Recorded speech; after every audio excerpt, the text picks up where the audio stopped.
11 বছরের একটি বালিকা প্রেগনেন্ট হলো, এটা কোন কলেজ স্কুল বিশ্ববিদ্যালয় হয়েছে? এই মাদ্রাসাতেই হয়েছে। এবং মাদ্রাসার রেকর্ডগুলো আপনি দেখেন না, সেইটাতে নিয়ে জামাত কোনোদিন আপত্তি করেছে কিনা? আপনার আসমান কাপে শিশুদের হত্যায় সেই কথাটা তখন কেন বলা হয় না? পরিষ্কার পয়েন্ট যে শাপলা হত্যাকাণ্ড হয়েছে, সেটা মিডিয়া স্বীকার করে না। এক, 2 নাম্বার হয়েছে যে আওয়ামী লীগকে কেন আমরা চাচ্ছি, আওয়ামী লীগের এই তো 2টা পয়েন্ট, এটা তো 2 লাইনে শেষ হয়ে যাচ্ছে।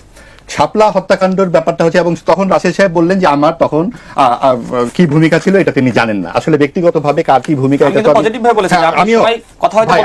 আমি অবশ্যই পেরেছি, আমার বই আছে, আমি আপনাকে দেবো। এখন ধরেন আজকে যদি আপনার আমাকে এখানে না ডাকা তো আমি তো এই কথাগুলো বলতে পারতাম না। আমার বই প্রকাশিত, 25টা বই আছে আওয়ামী লীগের সময়ের কাজগুলো নিয়ে। আমার কর্তৃত্ববাদ নামে একটা বই আছে, প্রয়োজনে আপনার বইটা পড়ে দেখবেন যে আমি কি লিখেছি আওয়ামী লীগের ওই সময়ে। কাজে এই যে মিডিয়ার যে ভূমিকা, মিডিয়া তো তখন কালের কণ্ঠ ছিল না, তো এইরকম প্ল্যাটফর্মগুলো তখন তৈরি হয় না। কিন্তু আমার দেশ নামে একটি পত্রিকা ছিল, এই পাঁচিমা তৈরির ঘটনাটাই ঘটায় আমার দেশ। এবং তখন এই যে এই ব্যাপারটা সরাসরি শাহবাগ এবং ইয়াকে মুখোমুখি করে দেয়। এগুলো অনেক হিস্ট্রি, সবাই জানেন, এগুলো আর আমি তুলতে চাচ্ছি না। কিন্তু সলিমুল্লাহ খানের কিছু ভিডিও আছে, সার্চ দিয়ে পড়ে দেখবেন, শুনে দেখবেন যে সেই সময়ে কি করেছে এই মিডিয়াটি, এবং সমানে মুখোমুখি দাঁড় করিয়ে দিয়েছে। এবং হেফাজত হলেই তার বিরুদ্ধাচরণের কোনো কারণ থাকতে পারে না। হেফাজতে তো আমার ভাই বোনরাই তো আছেন, মাদ্রাসায় কি আমাদের ভাই বোনরা আছে না? মাদ্রাসায় পড়লেই কেন সেখানে বিরুদ্ধাচরণ করতে হবে? কিন্তু 11 বছরের একটি বালিকা প্রেগনেন্ট হলো, এটা কোন কলেজ স্কুল বিশ্ববিদ্যালয় হয়েছে?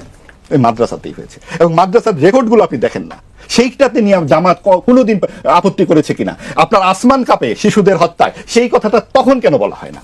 একটা বার কেন রাস্তায় দাঁড়ানো হয় না জামাতের পক্ষে? আমার পয়েন্ট হচ্ছে সেইটা। মাদ্রাসার বিরুদ্ধে আমি কিন্তু বলছি না, এইটা সরকারের দেখার দায়িত্ব, সেটা কিভাবে কি হবে।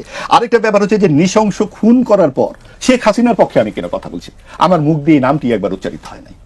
আমি বারবার বলছি যে আপনার যে অপরাধ যিনি করবেন, রাষ্ট্র কারো উপরে নিপীড়ন করতে পারেন না। এই সিপি সাহেব বললেন, কিন্তু আমি লিখে রেখেছি, নাগরিকের উপর রাষ্ট্র নিপীড়ন করতে পারে না, সেটা সকল নাগরিকের জন্য। যিনি আওয়ামী লীগের তৃণমূলের কর্মী, তার জন্য জেলখানা তো ভরে গেছে আওয়ামী লীগের কর্মীদের, এবং কোনো অভিযোগ নামা দেওয়া হচ্ছে না, সেটা আমরা বলতে পারবো না। এবং সেইটার সাথে শেখ হাসিনাকে জড়াতে হবে, এবং শেখ হাসিনা পালিয়ে গেছে সেটা তিনি বুঝুক, এর সাথে পালাই নাই কেন পালাই নাই সেটা তিনি বুঝুক।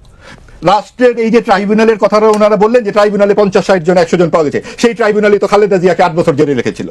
এই দেশের আইন কানুন কিভাবে চলে আমরা জানি না, কোন সরকার কিভাবে আইন চালায় আমরা দেখি নাই।